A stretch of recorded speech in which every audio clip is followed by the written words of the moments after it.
All right, welcome back to Crypto Leverage Trading Group. Everybody's doing well this morning, and Ethereum is hitting an all-time high as expected. Again, remember, be brave is what we've talked about with Ethereum, okay? Facing all of the naysayers with Ethereum. They've come at us time and time again, okay? And Ethereum has beat them back and continues to beat them back in the face of a week in which Bitcoin is losing market dominance rapidly, okay? I think it's off another 3% in terms of market dominance, whereas Ethereum is now up about 2.4, 2.37, 2.4% gain in market dominance of the over crypto in terms of market cap and in terms of the crypto verse of all cryptocurrencies, right? So huge day, broke 25.48, which was a previous all-time high. Got as high already today as 2,600. However, that signals a lot of different things on the technical analytics side. So we have to be very, very, very cautious at the 2,600 level. Though we're in new price discovery, that's for sure. We can't argue that. But Ethereum has this ability of setting all-time highs, pushing a little further in terms of price discovery for a day or so, and then coming back down. We've seen this like 3 or 4 times already. Okay, I'm sure you've seen it twice in the last, 2 months, really. Descending wedge pattern more or less since, if I remember, since the second week of February. So somewhere around the Valentine's Day on, it's been in the same like ascending channel in terms of a pattern formation, right? If you're going back long term, or shorter long term, if you know what I mean. RSI has been looking good. Obviously, we've been playing this run up, whether you were on 510, 510, 240 method in the crypto leverage trading group, and have held that, have bought in.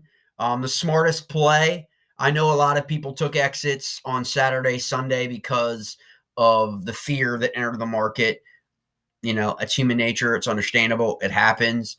Those that averaged their 240s and extended them are now seeing how the averaging method is one of the most underused, but yet a method that outperforms a lot of other methods in terms of how you adjust a trade.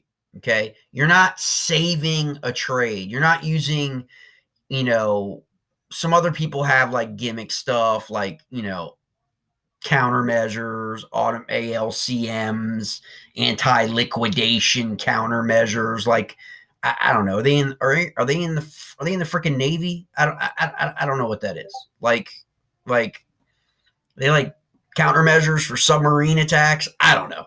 Someone's gonna have to enlighten me because they don't work. Okay, like you have to average in with your money, use your wallet, proper wallet management, averaging your trade, depending on what leverage you're in, depending on how much capital exposure you have in that trade. Then you work those numbers out. You bring your down. You stay in. Now we're at 2602.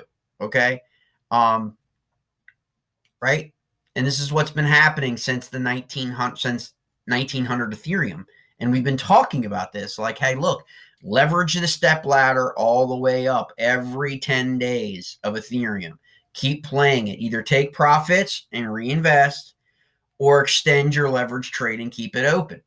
This is why, and what happens with your entries, why so many people now on Bex Plus are generating 3, 4, 500% wins.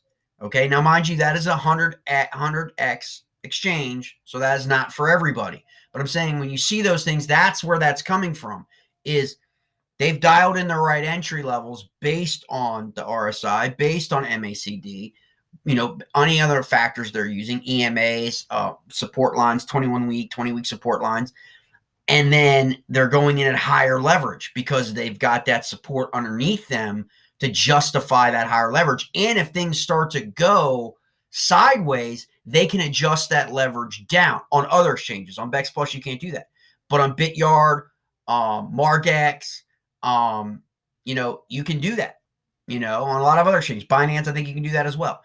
So Ethereum, 2605, all-time high. Way to go.